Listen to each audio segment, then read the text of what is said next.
nós trazemos, aliás, a maior parte das pessoas traz na mente a memória de alguém com a mão colocada sobre a testa, com o outro braço correndo no papel, e essa imagem, ela de uma certa forma foi preservada, perpetuada pelo médium Chico Xavier, ou então falando assim de uma forma entusiástica, empolgada, como o Divaldo Pereira Franco, e isso tudo lá do século XX, né? Agora no final do século XX, começo do século XXI, apareceram outras figuras aí que estão associadas também a essa imagem, invariavelmente atendendo pessoas desesperadas que vão até eles na ânsia de encontrar respostas ou notícias de um filho, de um familiar. Olá. E nós, na verdade, enxergamos a coisa que tem um fenômeno mediúnico que acontece na vida de todo mundo sem que as pessoas se apercebam. E esse trabalho aqui, ele não apenas vai mostrar o que é isso, mas também vai pautar-se por uma série de exemplos muito interessantes para que nós pensemos se é possível ou não e talvez olhemos para nós mesmos para ver até que ponto nós também não estamos envolvidos em alguns fenômenos que acontecem de maneira contumaz ou de maneira esporádica em nossa existência. Nós começaremos vendo justamente essa informação que Allan Kardec colocou para mostrar que está na hora, talvez, dos espíritas que ficam aí batendo boca por causa de coisas que certamente atendem mais o eu, o personalismo, aquelas características negativas que os espíritas também não gostam de trabalhar, porque podem trabalhar uns dos outros, e deixa de trabalhar em si. Olha o que o Kardec deixou preservado num dos números da Revista Espírita. O Livro dos Espíritos, que é o alicerce, a base, é o começo de tudo, não é um tratado completo de espiritismo, apenas apresenta as bases e os pontos fundamentais que se devem desenvolver sucessivamente pelo estudo e pela observação. Isso é o que nós temos feito aqui a cada mês e é isso que naturalmente vocês vão ver aí. Muitas coisas que não são geralmente percebidas estão aí reunidas para mostrar que tem muita coisa ainda a ser desenvolvida em nome desse tal de espiritismo. O pensamento é o atributo característico do ser espiritual, ou seja, o René Descartes tinha razão, penso, logo existo. E é ele que distingue o espírito da matéria. Sem o pensamento, o espírito não seria espírito. Na epífise, que é a glândulazinha lá atrás do nosso cérebro, reside o sentido novo dos homens. Então, na realidade, o sexto sentido, além daqueles 5 já considerados pela ciência, está justamente radicado aí. Nós aprendemos que o espírito, que é a essência, que é a individualidade, que é o resultado de um trabalho através dos milênios, do princípio inteligente, que um dia alcançou a capacidade do pensamento contínuo, não é? Na realidade faz uso da mente, que é um instrumento que o espírito encontrou para se relacionar com o meio externo, no caso da nossa realidade através do cérebro, e na condição de espíritos através do chamado perispírito. E essa glândulazinha no século XX ganhou, talvez, desde que Galeno mostrou lá nos seus primeiros trabalhos anatômicos, que na verdade ela tem relação com a ativação das nossas funções sexuais e ao mesmo tempo o espiritismo fala que ela está intimamente ligada à conexão com o astral invisível, do imponderável, do abstrato, através dos centros de força que a envolvem, através do corpo chamado perispírito, né, que traz do espírito para o exterior as informações, ordens, mensagens a serem implementadas pelo indivíduo ou levam da realidade exterior as informações e mensagens que vão ser incorporadas ao espírito como um aprendizado, como uma experiência. Outra coisa interessante, como todas as ciências filosóficas ou não, a ciência espírita só é adquirida através de um estudo longo, assíduo e perseverante. Não é só uma leiturazinha do Livro dos Espíritos, de qualquer obra que eventualmente nós observemos, por exemplo, do André Luiz, que vai nos revelar e nos ajudar a perceber todo o conteúdo que ali está. E por numerosas observações, porque olhando os comportamentos, como nós vamos ver aí na frente, nós vamos percebendo que há realmente algo por trás daquilo que os nossos olhos percebem.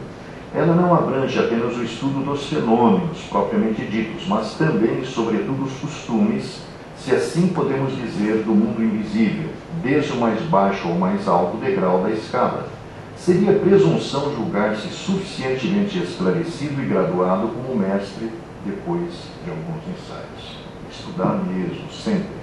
Como tudo, né? A expressão fenomênica mediúnico, aliás, a expressão fenômeno mediúnico não se aplica apenas aos efeitos do desenvolvimento e prática da mediunidade ou desdobramentos das variações da chamada obsessão. Diz Allan Kardec, quando ele obteve a resposta de que os espíritos influenciam em nossos pensamentos e atos muito mais do que se imagina, questão 419 dos Espíritos, sendo invariavelmente eles os espíritos que nos conduzem, e posteriormente que a mediunidade é uma faculdade orgânica, um campo de infinitas possibilidades se abriu, talvez não ainda suficientemente explorado. O advento das informações repassadas pelo espírito André Luiz, através do médium Chico Xavier, uma obra, segundo revelações do Espírito Emmanuel, no livro Testemunhos de Chico Xavier, 1939, objetivava justamente oferecer a nós aqui dessa dimensão uma visão prática do que é essa integração, essa interação entre as diferentes realidades, a mais densa que é essa que nós nos encontramos e aquela sutil que está a nos envolver. Demonstram que diversas ocorrências de ordem mental e física resultam da interatividade das duas dimensões, necessitando de estudos mais aprofundados para estabelecerem-se procedimentos para lidar com tais situações. Mas a mediunidade não é uma espécie de ímã que atrai os espíritos? Kardec diz, seria um erro acreditar alguém que precisa ser médium, ostensivo no caso, para atrair a si os seres do mundo invisível. O professor Herculano Pires faz uma distinção muito interessante entre a mediunidade oculta e a mediunidade explícita. Ele fala que, na realidade, todos são médiuns, como Kardec, aliás, coloca no Livro dos Espíritos, Livro dos Médiuns, capítulo 20, mas o que acontece é que existem médiuns dentro da categoria classificada pelos próprios espíritos ligados ao chamado mediunato, o cara que vem aqui mesmo para fazer um trabalho nessa área, através da qual ele vai contribuir para a evolução, ou então vai contribuir para a própria redenção de si mesmo em relação aos equívocos do passado, no exercício da inteligência, de uma forma, às vezes, equivocada no campo da ciência, no campo da filosofia, da política, né? Esse é o mediunato. Então, Chico Xavier nasce assim, Regina de Barros Muro nasce assim, Marca Galego Tomás nasce assim, o Divaldo Pereira Franco nasce assim, desde pequenininho já está convivendo com o fenômeno, para atrair a si os seres do mundo invisível. Eles povoam um espaço, muito maior número do que aqui. No livro Lírios da Esperança, da Hermance Dufour, a dona Maria Modesto Cravo fala que os sociólogos do plano espiritual dizem que o número de espíritos que evoluem em torno do planeta Terra é algo da ordem de 30 bilhões de seres, sendo 7 aqui, 23 lá, se renovando constantemente, em diferentes níveis, em diferentes esferas, agrupados dentro dos planos, subplanos dos subplanos, como Chico Xavier colocou no Pinga Fogo em 1971.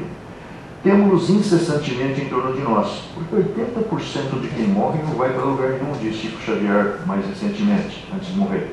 80% inclui todos aqueles que invariavelmente morreram ignorando a realidade do além. Então ficam escondidos dentro de casa, amedrontados, ou então se integram nas gangues que existem no plano espiritual, que objetivam justamente bagunçar um pouquinho o coreto do nosso lado e, na realidade, retardar um pouquinho o processo evolutivo coletivo que está sendo alcançado progressivamente a partir de 1755, quando, como colocado no livro A Gênese, capítulo 18, o último livro de Allan Kardec escreveu. Então eles estão em torno de nós, ao nosso lado, vendo-nos, observando-nos, intervindo em nossas reuniões, seguindo-nos ou evitando-nos, conforme os atraímos ou repelimos. A faculdade mediúnica em nada influi para isto, porque o que vai ligar eles a nós é a necessidade da sensação. O livro O Evangelho segundo o Espiritismo diz que o ser, individualidade, ser essencial, no começo ele é movido pelo instinto, reflexos condicionados que traz das experiências anteriores. No nível mais avançadinho ele já é movido pela sensação, eu adoro comer, eu adoro sexo, eu adoro droga, adoro álcool, adoro isso, sensação. Mais avançadinho é sentimento. E o sentimento vai da paixão, que é aquela loucura que toma conta do indivíduo em relação a um personagem ou a personagem em relação a alguém, e faz com que ele seja capaz de cometer loucuras, do homicídio ao suicídio, do estupro a outras atitudes assim, mas que vai evoluindo invariavelmente induzido pelas repercussões daquilo que fez na vida anterior.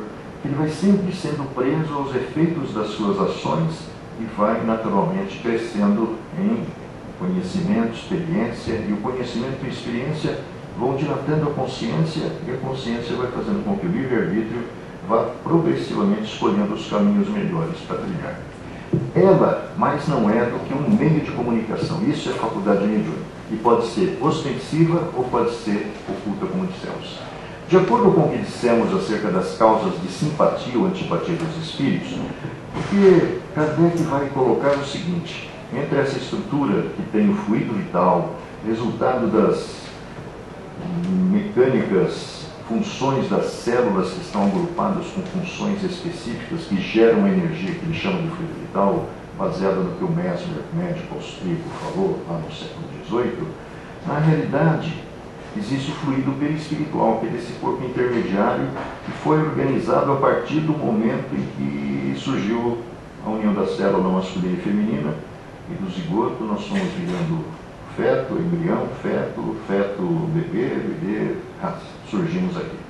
E esse corpo espiritual vai nos acompanhar até a futura existência, porque nós vamos morrer um dia, descartar o uniforme físico, que tem data de validade, que está preso a condicionamentos determinados pelas formas como nós nos conduzimos para trás, fazendo com que tenhamos predisposições mórbidas, tragamos doenças que vão se manifestar em algum momento, físicas ou mentais, transtornos do pânico, síndromes da bipolaridade e tudo mais, ou esquizofrenia, ou outros fatos assim que vão, às vezes, fazer parte do processo de redenção do indivíduo. Facilmente se compreenderá que devemos estar cercados daqueles que têm afinidade com o nosso próprio espírito. Então ele fala, essa emanação do corpo espiritual é o que nos torna simpáticos uns aos outros ou antipáticos. Repelimos, que os fluidos não batem com o dedo. Essa sabedoria popular tem muita fundamentação. Conforme esse graduado, evoluído ou degradado, porque na verdade nós não retroagimos, mas vamos muitas vezes criando para nós mesmos embaraços e vão, na realidade, funcionar também como indutores ao progresso em existências sequentes. Consideremos agora o estado moral do nosso planeta. Planeta de expiação e provas, abriga espíritos ainda muito comprometidos com as leis de Deus, que são as leis chamadas de ação e reação, de causa e efeito, a lei do karma, e compreenderemos de que gênero devem ser os que predominam entre os espíritos desencarnados. A maioria, é como aqui na nossa realidade, a maior parte dos espíritos que estão reencarnados estão focados no sensorial ou levados ainda pelas compulsões instintivas que denotam uma categoria de evolução ainda primária.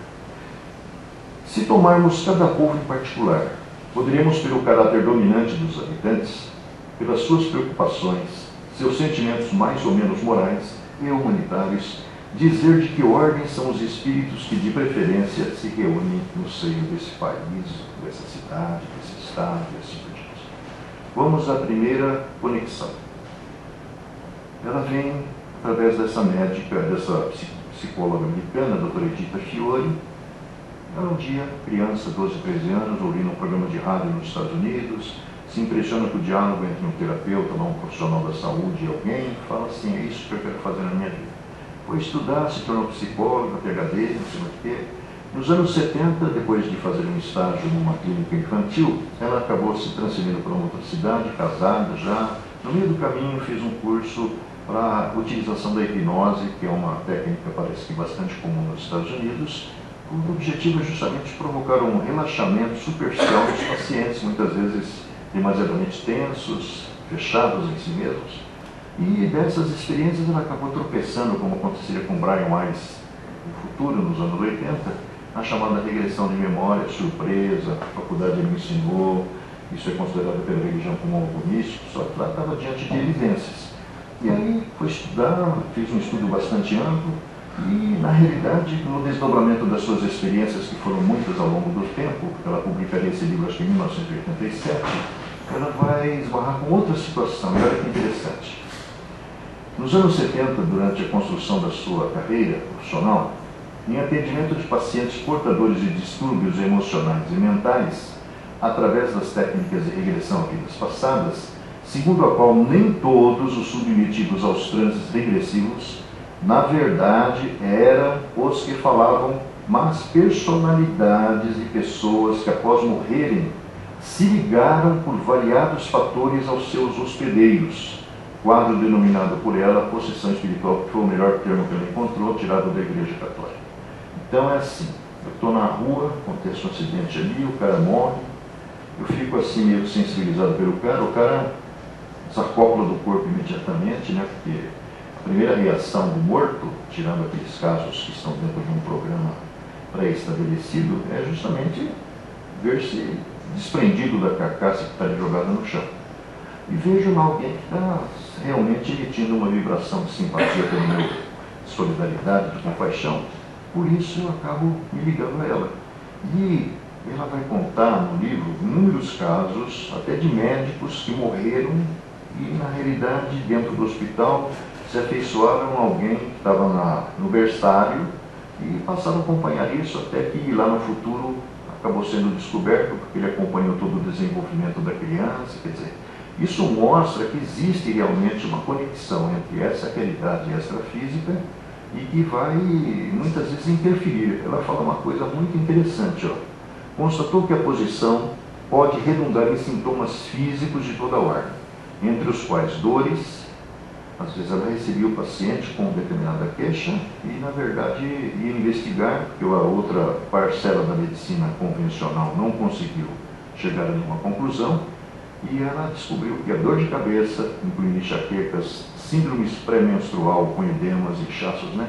Câimbras, falta de energia ou exaustão, aquele cansaço inexplicável, aquela inapetência para as atividades, a insônia também, a obesidade com a hipertensão resultante, asma e alergias, falta de concentração, ansiedade, temores, fobias, depressão, abuso de álcool e drogas, inclinação para o fumo, problemas de relacionamento, diminuição do impulso sexual, homossexualidade quando a possessão, segundo ela, é de espíritos do sexo oposto. Eu sou uma mulher, me ligo a um cara e o cara de repente começa a ter surtos de comportamento afeminado ou vice-versa. Parte dos registros colhidos ao longo de vários anos de prática, bem como suas conclusões, encontram-se reunidos nesse livro aí chamado Possessão Espiritual, da editora Pensamento, que também passa desapercebida pelas escolas convencionais. Seguindo com as respostas que o Espiritismo dá. Essa influência não seria ingerência de alguém estranho em nossa liberdade de decidir e agir? A influência do espírito estranho não é um domínio, mas uma espécie de conselho dado à nossa alma, o qual pode ser mais ou menos prudente conforme a natureza do espírito, sendo a alma livre de aceitá-lo ou não, mas que pode melhor apreciar quando não mais se acha sob o império das ideias suscitadas pela vida de relação.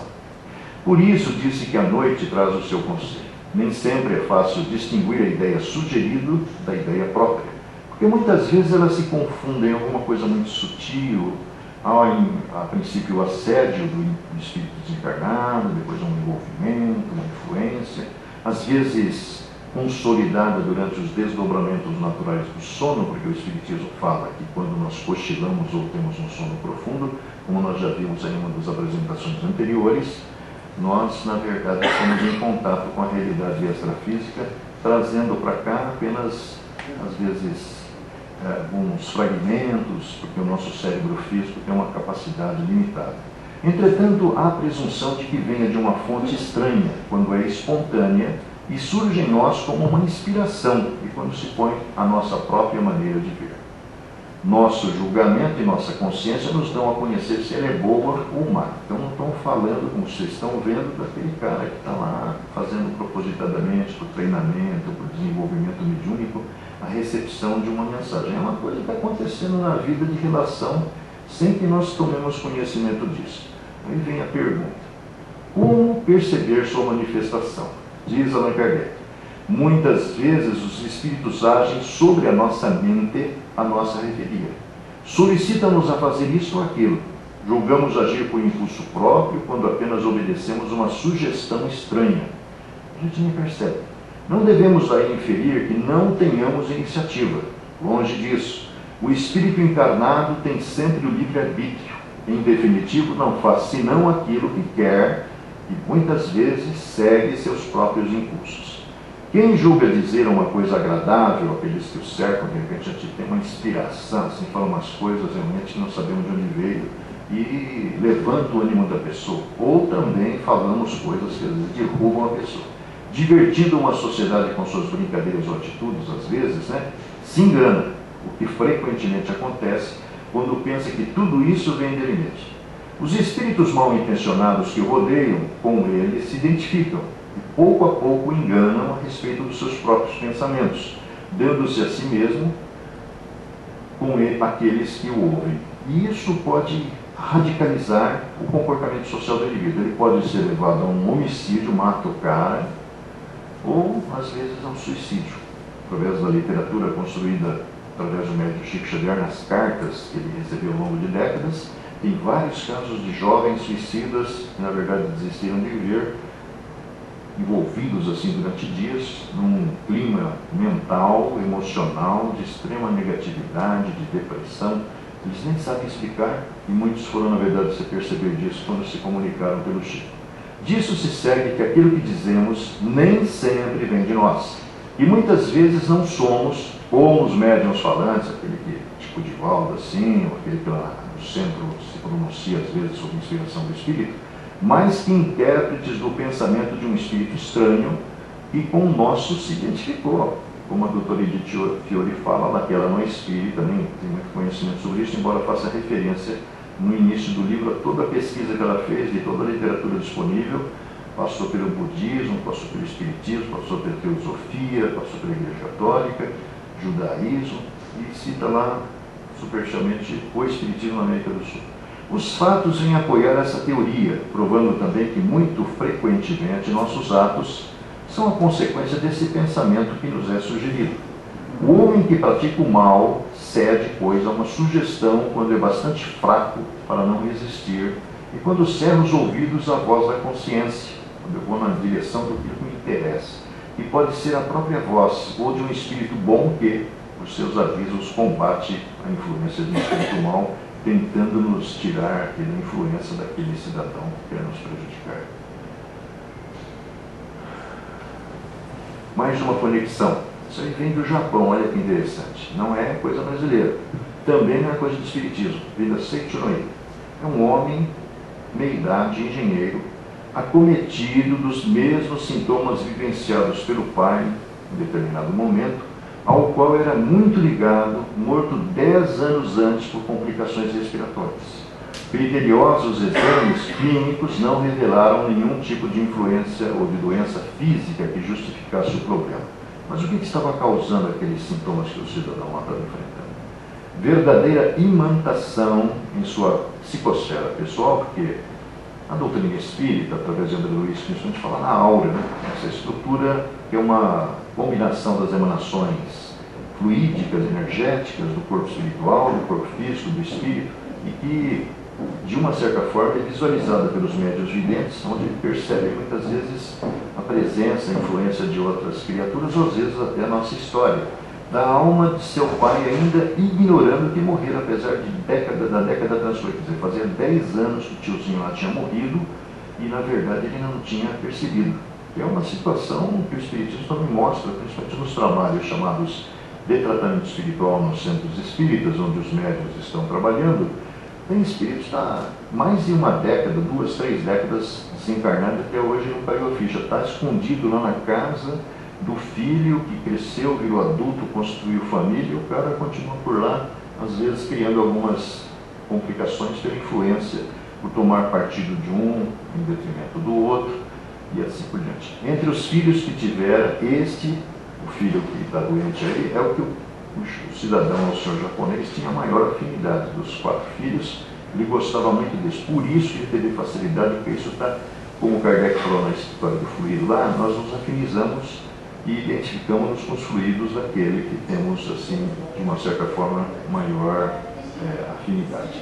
A descoberta deu-se após buscar auxílio e orientação na sede provisória da Seichonoye, na academia deles lá, na província de Ryogo, no Japão. Está no livro A Verdade da Vida, volume 16. Tem outros casos lá, mas esse é o que mais me interessou. Como explicar ou entender a dinâmica dessas ocorrências? Explica Kardec. Tais fenômenos têm por base as propriedades do fluido perispirítico, uma emanação, quer dos encarnados, quer dos espíritos livres. Quer dizer, então, na condição de desencarnado, o nosso corpo espiritual continua irradiando energia ao seu redor. E o Kardec vai explicar que em relação direta com aquele fenômeno ostensivo do cara escrevendo, do cara falando, do cara produzindo efeitos físicos, sofrendo curas. Na verdade, essa emanação se combina do espírito desencarnado e produz os fenômenos que na realidade são apresentados. Suponhamos duas pessoas próximas, cada qual envolvida por sua atmosfera perispiritual. Esses dois fluidos põem-se em contato e se interpenetram. Se forem de natureza antipática, não vou com a sua cara, repelem-se e os indivíduos sentirão uma espécie de mal-estar ao se aproximarem um do outro, sem disso se darem conta. Se, ao contrário, forem movidos por sentimentos de bondade, de benevolência, terão um pensamento igual que atrai o ser na mesma condição. Tal a causa pela qual duas pessoas se compreendem. Às vezes eu sinto o que a outra pessoa está sentindo. Alguns médiuns que têm essa capacidade, né? Dona Regina de Barros Moura, o primeiro contato que eu tive com ela, eu estava assim numa situação muito difícil na minha vida, eu tinha 23, 24 anos, não a conhecia, encontrei lá na casa de uma pessoa, amigo comum, e pediram lá para falar com ela, né? Ela estava lá no jardim da casa dessas pessoas, mexendo lá umas rosas, eu me aproximei, pedi para falar-lhe, disse ela, gostaria de ter uma orientação. Ela olhou para mim assim, com aquele olhar meio enigmático, né? Qual é a sua data de nascimento? Eu falei a data de nascimento, ela puxou de uma ficha em algum lugar em mim, falou do meu pai, da minha mãe, da minha relação com minha irmã, nem sabia que era filho de alguém. A mulher realmente deu um show de bola. Ela só não falou qual era a solução do problema que eu tinha que enfrentar. Né? Isso era problema meu, porque eu estava dentro de uma prova que fazia parte dos aprendizados. Mas ela mostrou que ela é uma tremenda médica. E se adivinham sem se falar, né? Que o Chico Xavier também fez com muita gente, muitas pessoas, por que a gente vê nos relatos a respeito da vida dele. Tal a causa para quando as pessoas se compreendem e se adivinham, sem se falarem. Muita afinidade a gente sente quando a pessoa está mal, quando precisa de auxílio, quando está legal. Um certo não sei que, por vezes, nos diz que a pessoa com a qual nos defrontamos deve ser animada por tal ou tal sentimento. Então é esse fluido que emana do nosso corpo espiritual. Ora, esse não sei que é a expansão do fluido perispiritual da pessoa em contato com o nosso, espécie de fio elétrico condutor do pensamento. O fluido perispiritual do encarnado é, pois, acionado pelo espírito. Se por sua vontade o espírito, por assim dizer, projeta irradiações sobre outro indivíduo, essas o penetram. Então, o mal-olhado existe. Criança vulnerável, no bercinho, ela capta muitas vezes as vibrações de ciúme, de inveja, de despeito daquele em relação ao pai, né? E é por isso que as benzedeiras do passado, lá com o seu azeite, a sua água, faziam aquilo lá misturar, só fazendo umas orações, umas rezas, né? Que na verdade é uma projeção da energia de cura, que é aquela mulherzinha simples lá da roça, que tinha maiores conhecimentos, ela usava pela sabedoria que trazia do passado, que intuitivamente era a solução para muitos problemas aí, né? Porque, na verdade, a tecnologia foi eliminando esses personagens da vida de todo mundo. Você quase não encontra pessoas assim, a não ser aqueles que vêm do interiorzão do Brasil. Se por sua vontade o espírito, por assim dizer, projeta radiações sobre o indivíduo, essas o penetram. Daí a ação magnética mais ou menos poderosa conforme a vontade. Mais ou menos benfazeja, conforme sejam os raios de natureza melhor ou pior, mais ou menos vivificante, que vai ajudar a pessoa a se levantar. Porque podem, por sua ação, penetrar os órgãos e, em certos casos, restabelecer o estado normal. A pessoa está doente, o professor Luiz lá recebe as vibrações de um monte de gente torcendo pela vitória dele nesse estado assim crítico em que se encontra, e certamente o que estiver determinado de acordo com a vontade de Deus, como uma pessoa boa, uma pessoa útil, uma pessoa justa, honesta, sincera, boa mesmo, certamente o melhor vai acontecer. Aquilo que pode fazer o espírito encarnado, projetando o seu próprio fluido sobre uma pessoa, o desencarnado também o pode, visto ter o mesmo fluido, ou seja, pode magnetizar. Muitas vezes, só no fato de nós, por exemplo, mudarmos a nossa sintonia mental no trânsito, na rua, aqui dentro, De repente eu faço uma prece silenciosa, um diálogo de mim com Deus, sem articular a palavra sonorizada, sem irradiar a vibração através do som. O amigo espiritual que está do meu lado pode me ajudar. É uma questão só de me sintonizar, me conectar. Conforme seja bom ou mal fluido, sua ação será benéfica ou prejudicial, porque também tem o outro lado, vocês vão ver daqui a pouquinho, nós vamos passar por aí. Assim, facilmente nos damos conta da natureza das impressões que recebemos de acordo com o meio onde nos encontramos. Isso é muito importante a gente ter em mente. Vocês vão ver agora umas coisas também bastante reveladoras. Então, o perispírito, ou corpo espiritual que os espíritas chamam, participa significativamente no funcionamento do corpo físico? Olha aí que vai dizer Kardec. Sim, pela sua união íntima com o corpo, porque afinal de contas foi ele que modelou o corpo, com as influências genéticas de papai e mamãe, com as necessidades que eu trago do passado para solucionar no uso do filtro chamado corpo, ou então das complicações que eu criei para mim mesmo lá atrás. O perispírito desempenha preponderante papel no organismo. Sua expansão põe o espírito encarnado em relação mais direta com os espíritos livres e também com os espíritos encarnados. O pensamento do encarnado atua sobre os fluidos espirituais como o dos desencarnados e se transmite de um para o outro pelas mesmas vias e, conforme seja bom ou mal, saneia ou vicia os fluidos ambientes. Se eu estou aqui, crio assim uma atmosfera positiva com a minha fala, com a minha mentalização, com o meu sentimento, ao redor de mim, haverá uma interferência que vai neutralizar muitas vezes as forças negativas que aí estão. E também ao contrário, se eu começo a vibrar coisas negativas, ruminar raiva, ruminar ódio, insatisfação, evidentemente é um contágio prejudicial e perigoso. Desde que esses se modificam pela projeção dos pensamentos do espírito, seu invólucro perispirítico, que é aquilo que reveste o espírito, que o espírito, como nós vimos aqui em algumas imagens mostradas em vezes anteriores, não tem forma. A forma humana é transitória, começou no momento em que o princípio inteligente alcançou capacidade do pensamento contínuo. E ela não é definitiva. Ela vai até um determinado estágio e depois nós assumimos uma outra forma num nível mais avançado. Que é parte constituinte de seu ser e que recebe de modo direto e permanente a impressão de seus pensamentos, a de, ainda mais, guardar as suas qualidades boas ou más. Os fluidos viciados pelos eflúvios dos maus espíritos podem depurar-se pelo afastamento destes, cujos perispíritos, porém, serão sempre os mesmos, enquanto o espírito não se modificar por si próprio. Sendo o perispírito dos encarnados de natureza idêntica à dos fluidos espirituais, ele os assimila com facilidade, como uma esponja que se embebe de um líquido. Esses fluidos exercem sobre o perispírito, quer dizer, um processo dinâmico que vai repercutindo constantemente, uma ação tanto mais direta quanto por sua expansão e irradiação, o perispírito com eles se confunde. Atuando esses fluidos sobre o perispírito, este, a seu turno, reage sobre o organismo material com que se acha em contato molecular, está intimamente ligado. Se os eflúvios são de boa natureza, o corpo recebe ou ressente uma impressão positiva também. Se são maus, a impressão é penosa. E agora o mais interessante.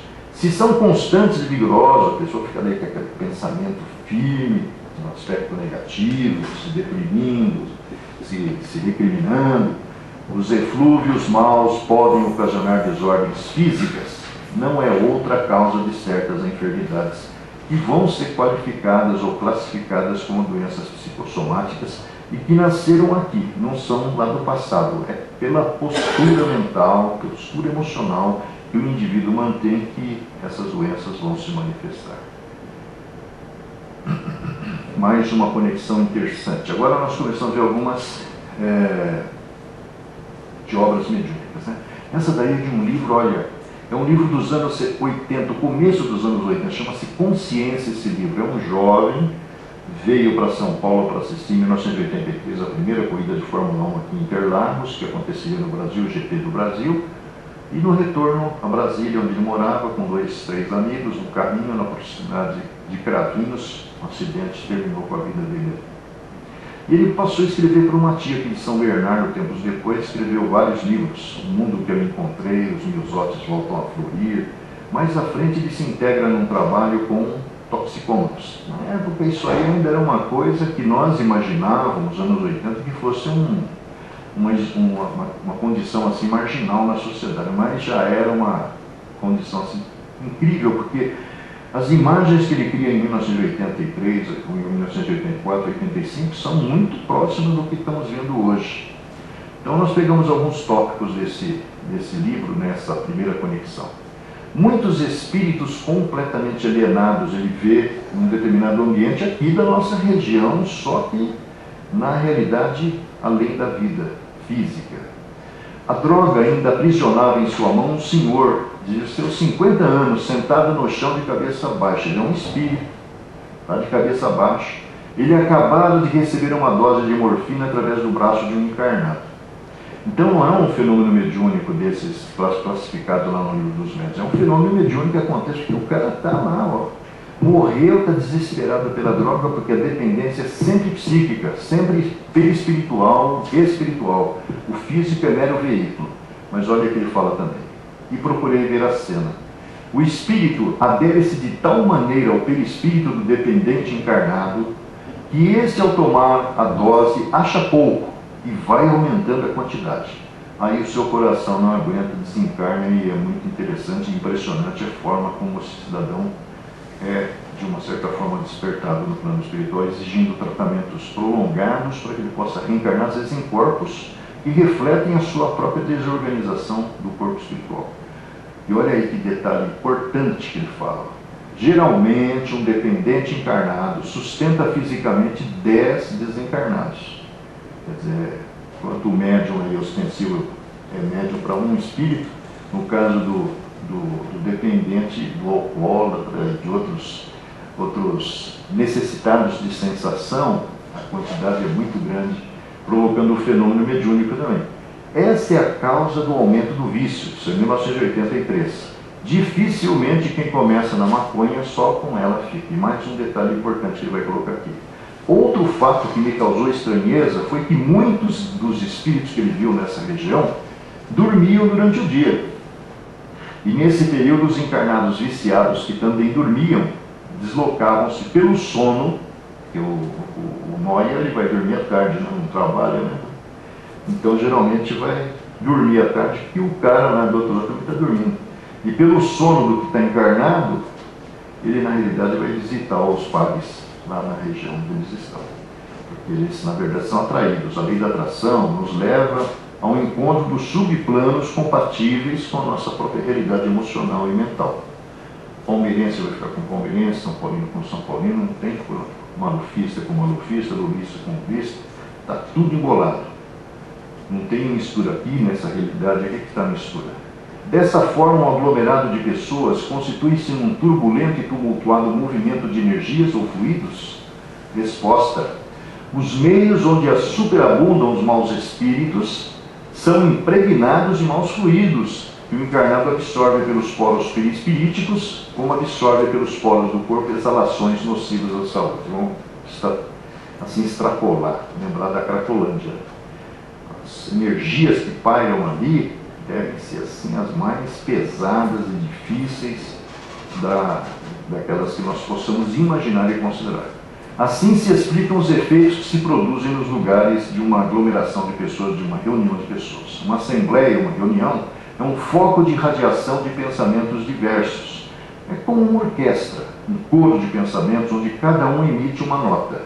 Resulta daí uma multiplicidade de correntes de eflúvios fluídicos, cuja impressão cada um recebe pelo sentido espiritual, como num coro musical, cada um recebe a impressão dos sons pelo sentido da audição. Como cada um de nós tem uma capacidade de percepção diferente, o efeito daquilo sobre os nossos sentimentos, sobre as nossas emoções, terá um significado diferente também. Para uns causa euforia, para outros levam a tristeza, para uns levam aí um êxtase e assim por diante, né? Mas, do mesmo modo que há radiações sonoras, harmoniosas ou dissonantes, também há pensamentos harmônicos ou discordantes, lógico, razoável. Se o conjunto é harmonioso, agradável é a impressão, penosa se aquele é discordante.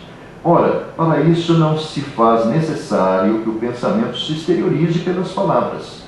Quer ele se externe, quer não, a irradiação ao redor do indivíduo ou projetada na direção de alguém existe sempre. Então nós conseguimos alcançar o doente, o inimigo, o amigo, o afeto, onde quer que ele esteja, embora a capacidade de registro esteja limitada e condicionada a uma série de fatores, inclusive a própria sintonia do indivíduo conosco. Isso explica a sensação agradável que se sente em certos ambientes? Sim, tal é a causa da satisfação que se experimenta numa reunião simpática, animada de pensamentos bons e benévolos. Envolve-a como um salubre atmosfera moral, onde se respira à vontade, sai-se reconfortado dali, porque é impregnado de salutares eflúvios fluídicos. No caso do caminho, por exemplo, para usar um exemplo próximo, conhecido aqui. Basta, porém, que se lhe misturem alguns pensamentos maus para produzirem um efeito de uma corrente de ar gelado no meio tépido, ou de uma nota desafinada num concerto. Desse modo também se explica a ansiedade, o indefinível mal-estar que se experimenta numa reunião antipática, onde malévolos pensamentos provocam correntes de fluido nauseabundo. O pensamento, portanto, produz uma espécie de efeito físico que reage sobre o moral, fato este que só o Espiritismo podia tornar compreensível. O homem o sente instintivamente, visto que procura as regiões homogêneas e simpáticas. Eu fico, assim, me sentindo muito bem quando vou ali tomar um passe, ouvir uma palestra, onde sabe que pode aurir novas forças morais, podendo-se dizer que em tais reuniões ele recupera as perdas fluídicas, porque o capítulo 1º do Livro dos Espíritos, questão 70, uma nota, Kardec fala: fluido nós perdemos, fluido nós repomos, fluido nós trocamos. Tudo realmente está em dinâmica, atividade muito além do que nós imaginamos.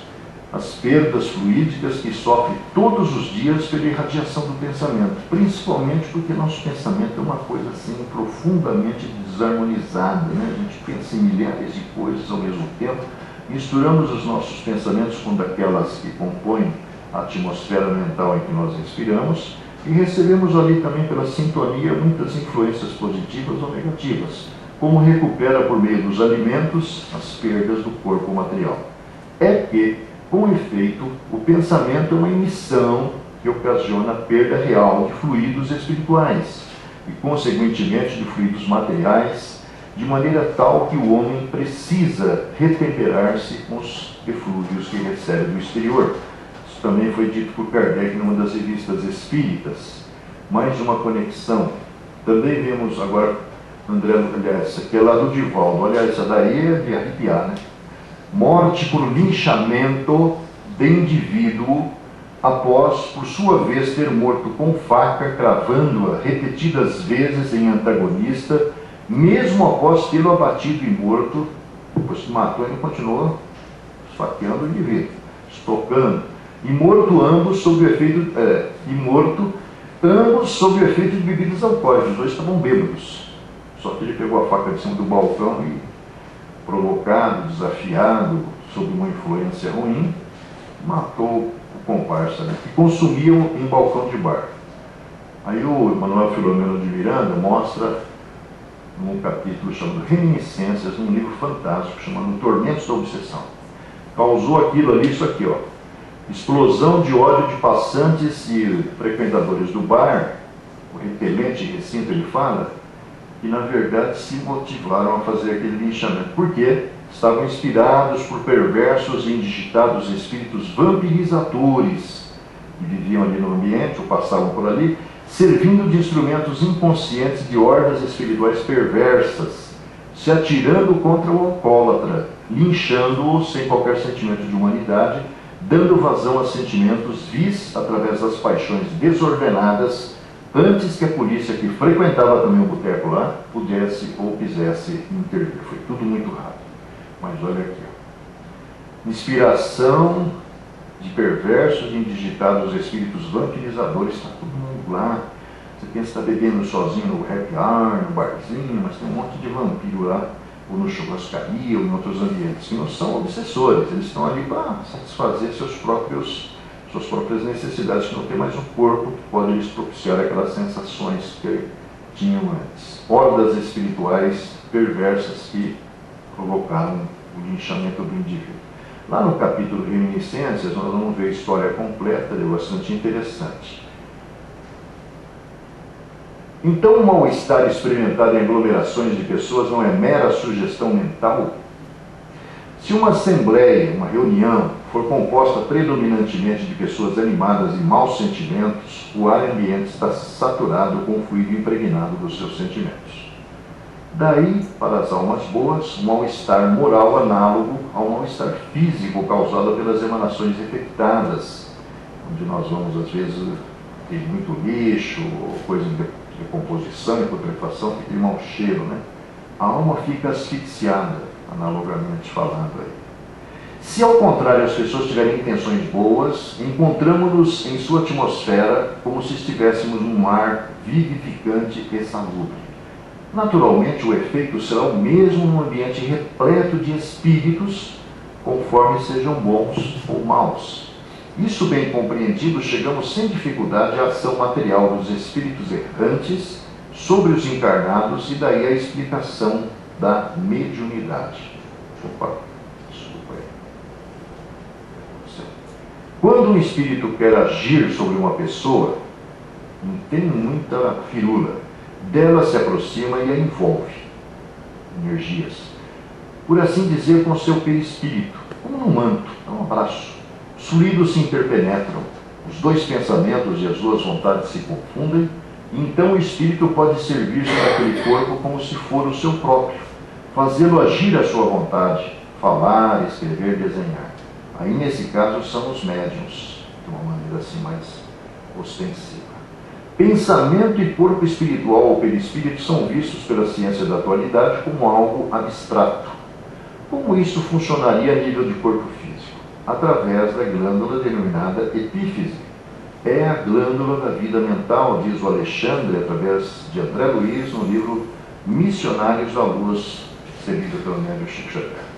Ela acorda no organismo, na puberdade, as forças criadoras, e em seguida continua a funcionar como o mais avançado laboratório de elementos psíquicos da criatura terrestre. Foi dito em 1944. Talvez a ciência não tivesse avançado na constatação que hoje tem a respeito da epífise.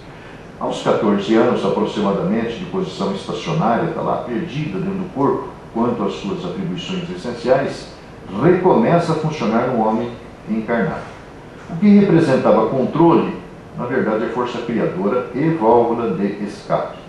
A glândula pineal reajusta-se ao concerto orgânico e reabre seus mundos maravilhosos de sensações e impressões na esfera emocional, ou seja, ela está muito além daquilo que nós imaginamos.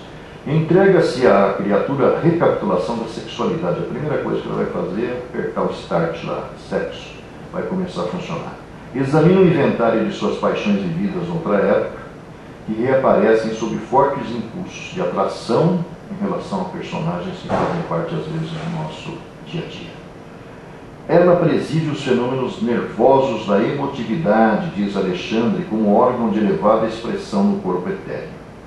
Desata, de certo modo, os laços divinos da natureza, os quais ligam as existências umas às outras. Por ela nós vamos nos atraindo, nos sentindo atraídos, nos aproximando, reaproximando daqueles personagens que fizeram parte do nosso passado e que nos compete reencontrar aqui.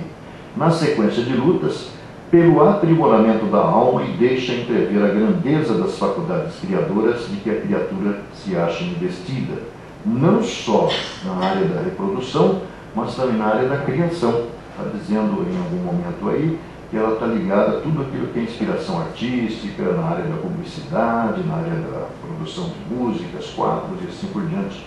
Segregando delicadas energias psíquicas, a glândula pineal conserva ascendência em todo o sistema endócrino. Segundo ele vai dizer, ela controla 7 glândulas principais, né? O hipófise, tireoide, timo, pâncreas e assim por diante. E ela controla por quê? Porque ela está ligada diretamente à mente, está ligada na realidade à vontade do espírito e, por sua vez, a conecta através dos centros de força, né?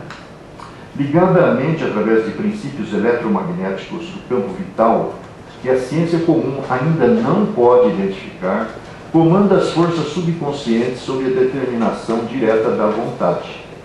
As redes nervosas constituem-lhe os fios telegráficos para ordens imediatas a todos os departamentos celulares, e sob sua direção efetuam-se os suprimentos de energias psíquicas a todos os armazéns autônomos dos órgãos, que é o que os hormônios fazem, né, através da corrente sanguínea. Manancial criador dos mais importantes, suas atribuições são extensas e fundamentais. Na qualidade de controladora do mundo emotivo, sua posição na experiência sexual é básica e absoluta. De modo geral, todos nós, agora ou no pretérito, viciamos esse foco sagrado de forças criadoras, transformando-o num imã relaxado entre as sensações inferiores e natureza animal. O Dr. Sérgio Felipe de Oliveira tem uma palestra muito interessante sobre epífise, a partir dos resultados de pesquisas que ele fez com tecnologia de ponta, para tentar provar que isso que esse cara está dizendo em 1944 tem fundamentação. Está lá no YouTube. A perversão do nosso plano mental consciente, em qualquer sentido da evolução, determina a perversão de nosso psiquismo inconsciente.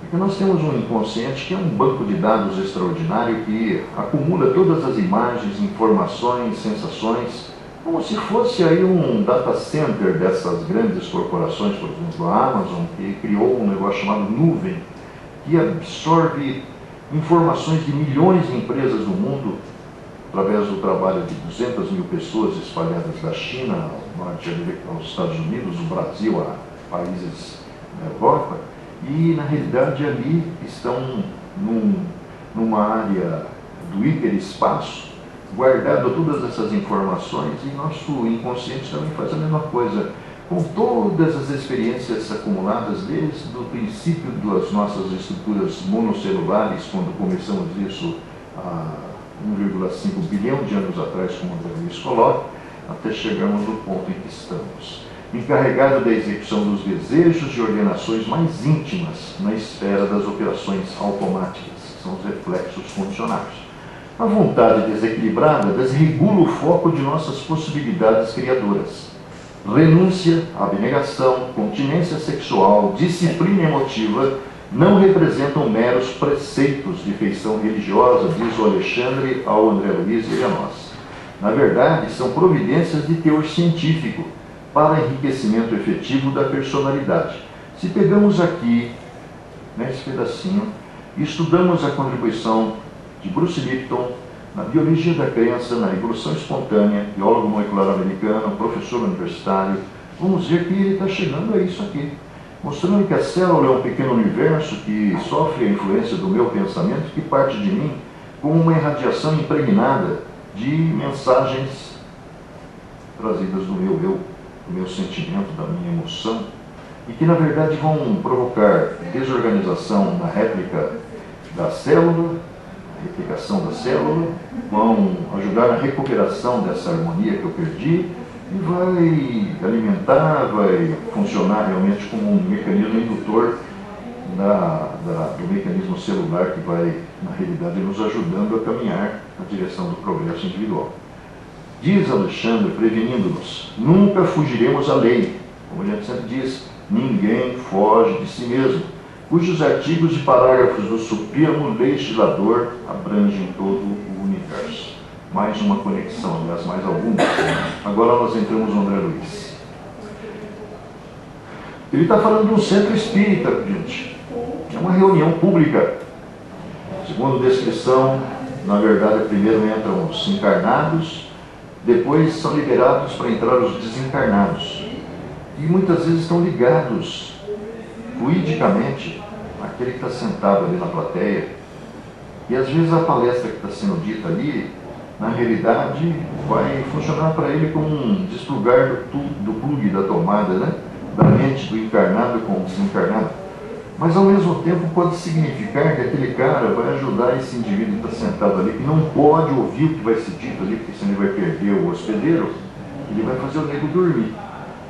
Então André Luiz descreve na reunião que ele assistiu: não faltavam quadros impressionantes de espíritos perseguidores que procuravam hipnotizar as próprias vítimas. Se não tem um cara que vai te dar o passe ali na câmara, tem um cara que está ali irradiando sobre você a ordem mental impregnada dos seus sentimentos, que faz você ficar debaixo de sono, precipitando-as no sono provocado para que não tomassem conhecimento das mensagens transformadoras ali veiculadas pelo verbo construtivo.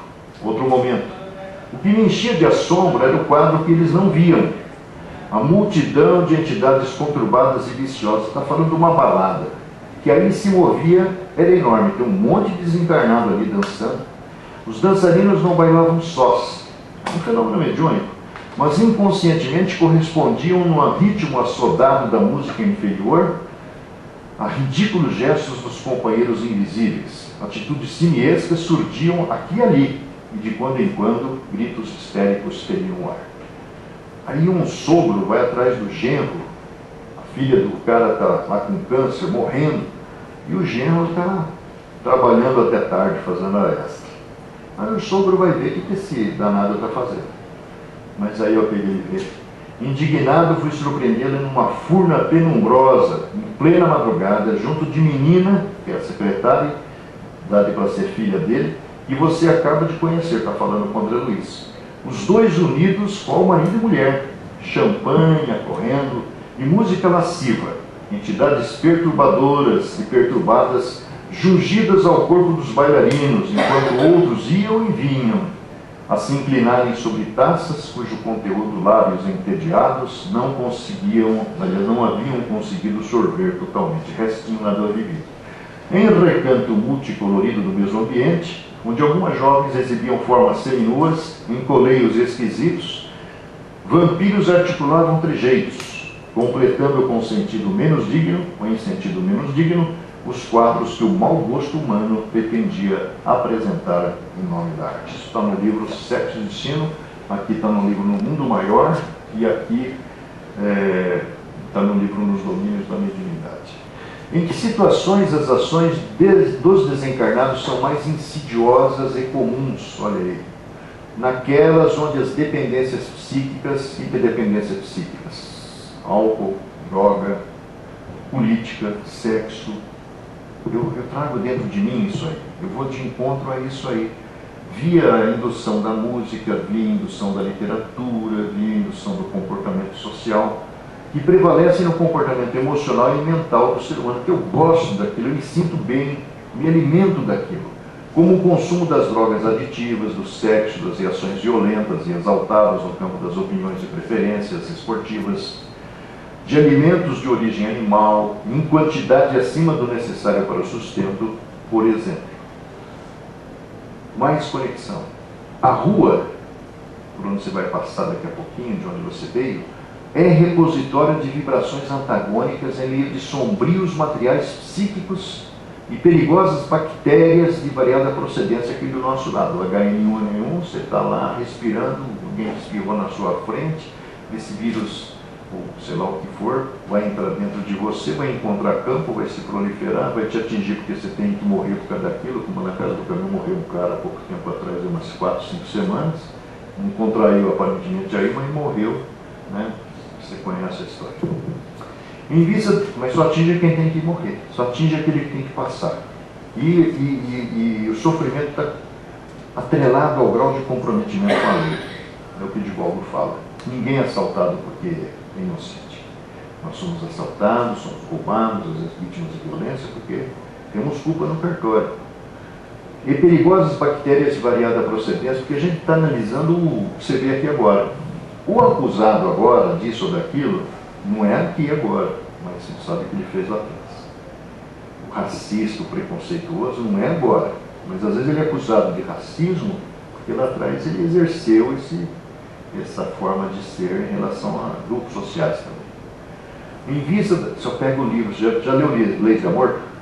Às vezes amor tem lá uma lista de situações que o Emmanuel prevê, né? De o político, militar, volta professor, você pensa que vai voltar um retardado mental, o nosso desejo é esse.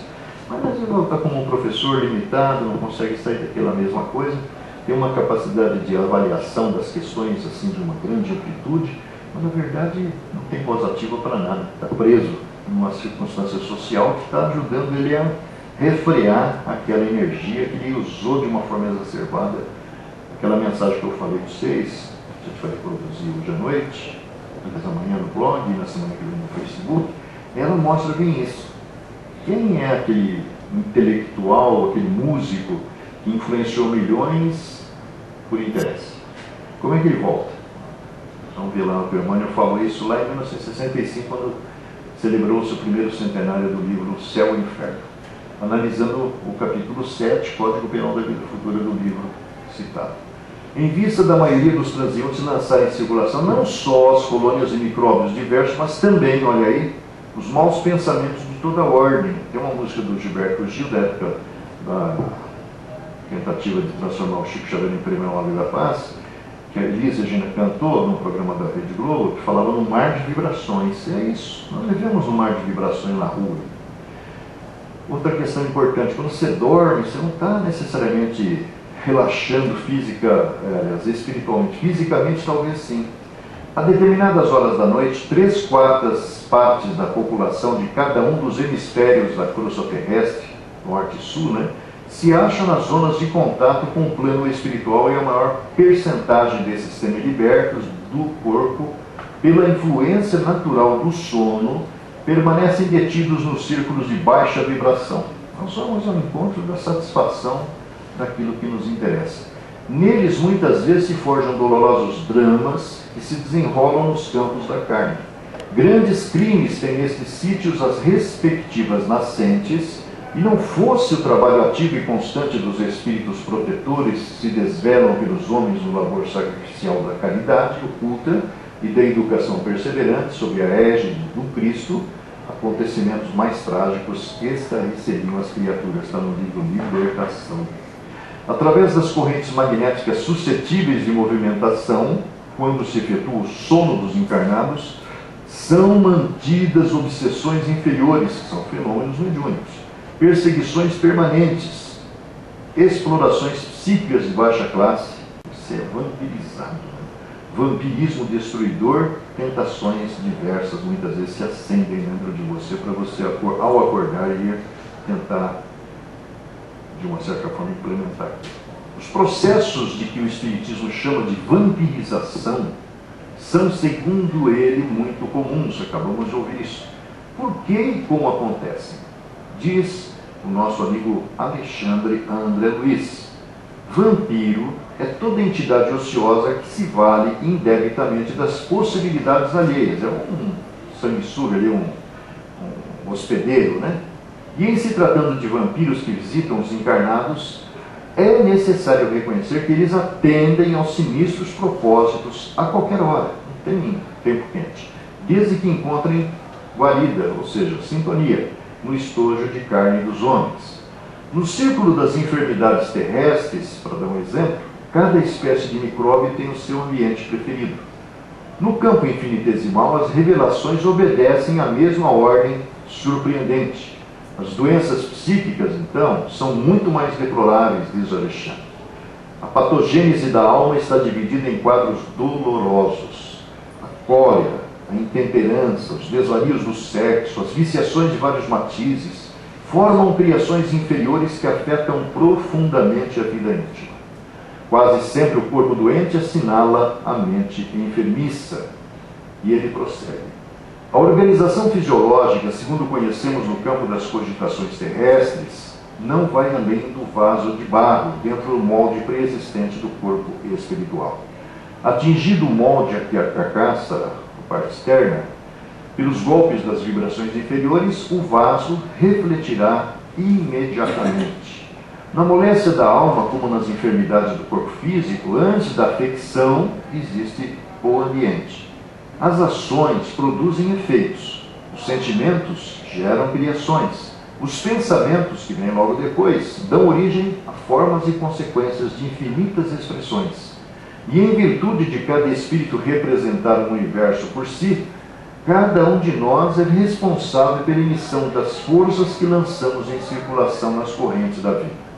A cólera, a desesperação, o ódio e o vício oferecem campo a perigosos germes psíquicos na esfera da alma. E, qual acontece no terreno das doenças do corpo, o contágio aqui é fato consumado, desde que a imprevidência ou a necessidade de luta estabeleça ambiente propício entre companheiros do mesmo nível. Naturalmente, no campo da matéria mais grosseira, essa lei funciona com violência, enquanto entre nós, se desenvolve com as modificações naturais. Cada viciação particular da personalidade produz as formas sombrias que lhe são consequentes, e estas, como as plantas inferiores que se alastram no solo, por relaxamento do responsável, são extensivas às regiões próximas, onde não prevalece o espírito de vigilância e defesa. Mais conexões. Os quadros de viciação mental e ignorância e sofrimento nos lares sem equilíbrio religioso são muito grandes, diz Alexandre André Luiz. Onde não existe organização espiritual, não há defesas de paz de espírito. Isto é intuitivo para todos os que estimem o pensamento reto. Os que desencarnam, em condições de excessivo apego aos que deixaram na crosta, neles encontrando as mesmas algemas, quase sempre se mantêm ligados à casa, fica lá em casa mesmo, às situações domésticas, à rotina e aos fluidos vitais da família, porque nossa associação com outras pessoas no mesmo ambiente cria uma atmosfera psíquica, positiva ou negativa, instável, dependendo das nossas explosões de cólera, das nossas discussões ou dos nossos esforços para nos mantermos equilibrados. Alimentam-se com a parentela e dormem nos mesmos aposentos onde se desligaram do corpo físico. O ambiente sufocava uma outra realidade. Desagradáveis emanações se faziam cada vez mais espessas à medida que avançavam. Eles estão entrando dentro de um ambiente, uma casa noturna. No salão principal do edifício, onde abundavam extravagantes adornos, algumas dezenas de pares dançavam, tendo as mentes absorvidas nas baixas vibrações que a atmosfera vigorosamente insuflava. Nós vimos lá atrás que a somatória dos pensamentos dos seres predominantes em determinadas áreas cria uma atmosfera, né? Que é isso que ele está falando. Vibrações baixas insuflavam uma atmosfera extremamente negativa. A multidão de entidades conturbadas e viciosas que aí se movia era enorme. Os dançarinos não bailavam sós, olha aí o fenômeno, mas inconscientemente correspondiam no ritmo assodado da música inferior a ridículos gestos dos companheiros irresponsáveis que lhes eram invisíveis, ou seja, os espíritos que estavam ali no ambiente, né? Como evitar a influência dos maus espíritos que pululam em torno de nós e por toda parte se insinuam sem serem vistos? Kardec vai explicar. O meio é muito simples, porque depende da vontade do homem que traz consigo o necessário preservativo. Os fluidos, vimos aí, se combinam pela semelhança de suas naturezas. Os dessemelhantes se repelem. Há incompatibilidade entre os bons e os maus, como entre o óleo e a água. Que se faz quando está viciado o ar? Procede-se ao seu saneamento, cuida-se de depurá-lo, destruindo o foco dos miasmas, expelindo os eflúvios malsãos por meio dos mais fortes correntes de ar salubre. Abre a janela. A invasão, pois, dos maus fluidos, cumpre se opõe aos fluidos bons. E como cada um tem no seu próprio perispírito uma fonte fluídica permanente, todos trazem consigo o remédio aplicável. Trata-se apenas de purificar essa fonte e de lhe dar qualidades tais que se constitua para as más influências um repulsor, em vez de ser uma força que atrai. O perispírito, portanto, é uma couraça a que se deve dar a melhor têmpera possível.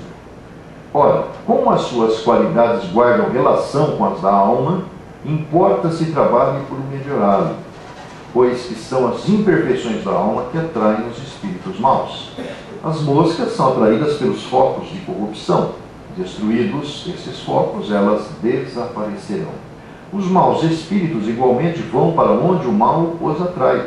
Eliminado o mal, eles se afastarão.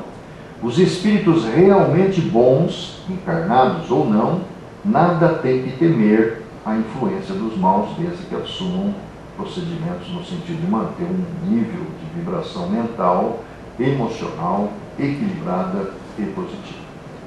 A questão da falta de educação, de uma educação bem orientada, porque uma parte não sabe nada disso, na formação da nova personalidade dos 0 aos 7 anos, durante a reencarnação, é fator determinante na geração de fenômenos perturbadores. Desde o primeiro dia da razão na mente humana, a ideia de Deus criou princípios religiosos, sugerindo-nos as regras de bem viver. Contudo, à medida que se refinam conhecimentos intelectuais, quanto mais intelectualizado a gente vai ficando, parece que há menor respeito no homem para com as dádivas sagradas. Nós vamos negar lá o Criador, né? Os pais terrestres, com raríssimas exceções, a gente vê isso desde os anos 80, com mais insistência, com mais evidência, são as primeiras sentinelas viciadas agindo em prejuízo dos filhos. Comumente, aos 20 anos, em virtude da inércia das vigias do lar, que deveriam ser, de uma certa forma, cuidadas pelos pais, a mulher é uma boneca e o homem um manequim de futilidades doentias, muito mais interessados no serviço dos alfaiates que no esclarecimento dos professores. Alcançando o monte do casamento, muitas vezes são pessoas excessivamente ignorantes ou demasiadamente desviadas.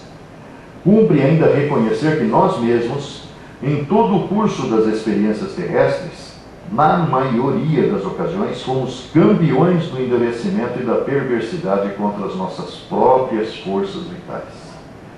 Entre abusos do sexo e da alimentação, que são as grandes preocupações do ser humano na nossa Terra, desde os anos mais tenros, nada mais fazíamos que desenvolver as tendências inferiores, cristalizando hábitos malignos. Seria, pois, termina ele, de admirar tantas doenças do corpo e degenerescências psíquicas? Boa pergunta, cuja resposta cada um pode dar a si mesmo, né? Mais conexões. Aí nós estamos vendo um jornalista, está num botequinho lá, com um copo de vodka do lado, né? E está sob influência de alguém que está ajudando ele a escrever uma matéria para prejudicar alguém. O cérebro do moço embebia-se em substância escura e pastosa que escorria das mãos do triste companheiro que ele lançava. É um fenômeno mediúnico, é um psicógrafo e um sábio. Via-se-lhes absoluta associação na autoria dos caracteres escritos. A dupla em trabalho não nos registrou a presença. André Luiz estava assistindo. Nesse instante, nosso irmão desconhecido é hábil médium psicógrafo, observa Aulus no livro Nos Domínios da Mediunidade, explicando para André Luiz o que ele está vendo. Tem as células do pensamento integralmente controladas pelo infeliz cultivador da crueldade sobre a nossa vista. Imanta-se-lhe a imaginação e lhe assimila as ideias, atendendo-lhe aos propósitos escusos. Na verdade, o espírito está do lado do jornalista que está querendo fazer uma guaça na vida de alguém. Através dos princípios da indução magnética, de vez que o rapaz, desejando produzir páginas escabrosas, encontrou quem lhe fortaleça a mente e o ajude nesse mistério. Não está sob qualquer disciplina espiritualizante, não tem nenhum conhecimento sobre essa questão, né, como a maior parte da sociedade de hoje. É um moço inteligente, inteligência vivaz, sem maior experiência da vida, manejado por entidades perturbadoras. Entre as excitações do álcool, que é aquilo que eu falei, vai abrir a percepção, e do fumo que saboreiam juntos, pretendem provocar uma reportagem perniciosa envolvendo uma família em duras aflições, que é para ferrar no cara dentro daquilo que ele consegue fazer. O jornalista, de posse do comentário calunioso, será o veículo de informações tendenciosas ao público. Quer dizer, porque o cara consegue levar na direção que quer aquilo que ele está escrevendo, né? E aqueles que estão vendo. Quais os sintomas mais comuns na avaliação dos fenômenos mediúnicos que nos ocorrem? Apesar de tratar-se de algo automático, a gente nem percebe, onde não se percebe nada de anormal, por não se treinar esse tipo de percepção em muitas ocasiões, a gente nunca pensou nisso, a possibilidade nisso, o indivíduo pode sentir mal-estar geral, como tonturas, sudorese, cefaleias, náuseas e inquietude. Emoções descontroladas promovem constantemente um alvoroço no psiquismo do ser, resultando na abertura imediata do campo energético e favorece a perda de grande quantidade de energia, levando ao desequilíbrio. Esse campo energético é a somatória das energias emanadas pelo meu corpo espiritual e pelo meu corpo físico. Crises de ódio, inveja, paixões causam um desarranjo psíquico com reflexos profundos no campo bioenergético, tornando a pessoa sobressaltada, nervosa, insegura, com medo de alguma coisa, enfim, instáveis emocionalmente. Como, enfim, para terminar, nos prevenirmos ou liberarmos dos efeitos dos fenômenos mediúnicos chamados ocultos? Adotando procedimentos geradores ou mantenedores do equilíbrio. Oração, que ninguém aqui, infelizmente, sempre considera, leitura edificante, ambientes calmos, passeios ao ar livre e terapia do passe, que é a transfusão de energias. Associar a essas ações uma programação para o autoconhecimento, de preferência tendo como base os fundamentos da doutrina espírita, excelentes auxiliares nessa terapia. Ponto final.